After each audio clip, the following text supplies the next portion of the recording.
La gauche française, c'est un peu comme une famille qui ne se parle plus au repas. Tout le monde est à table, mais chacun tire la nappe de son côté.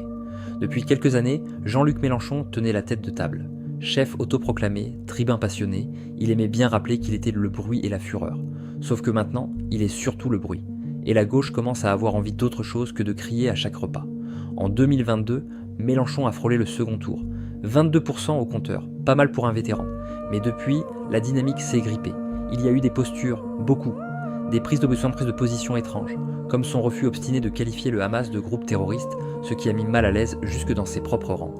Et puis cette obsession à tout vouloir contrôler, à centraliser, à jouer les gourous politiques en mode « moi ou le chaos ». Résultat, même ses proches commencent à rêver de liberté et pas qu'en slogan. Et dans ce paysage fracturé, un homme s'est mis à grimper, doucement mais sûrement, Raphaël Glucksmann. Oui, Glucksmann, celui qui donne l'impression qu'il sort toujours d'un débat sur Kant au Café de Flore. Plus intello que populiste, plus europhile qu'anticapitaliste, il a réussi à imposer une voix différente. Une gauche qui parle de droits humains sans hurler, qui défend l'Ukraine sans ambiguïté, qui croit encore à l'idée européenne sans rougir. En 2024, il a cartonné aux européennes avec la liste PS Place Publique. Une surprise pour beaucoup, un soulagement pour d'autres. Il a surtout montré qu'on pouvait faire de la politique autrement, sans forcément balancer des uppercuts à chaque phrase. Une gauche qui cause plutôt qu'elle boxe, ça change. Et visiblement, ça plaît.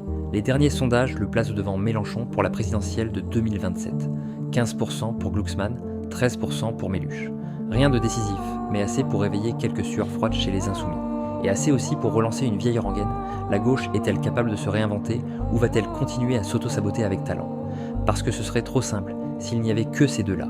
Non, dans le décor, on a aussi François Ruffin, l'éternel trublion de la gauche populaire, le député journaliste cinéaste qui parle comme un ouvrier mais pense comme un stratège.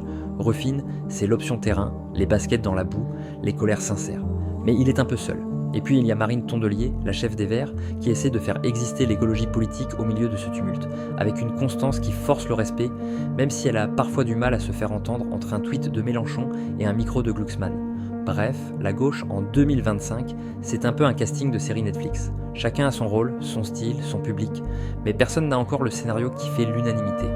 On sent bien que quelque chose se prépare, une recomposition, un nouveau récit, mais pour l'instant, c'est plutôt des brouillons. Et puis il y a la grande question, est-ce qu'ils seront capables de s'unir ? Parce que depuis 20 ans, à gauche, l'union c'est surtout le nom de rue dans les villes moyennes.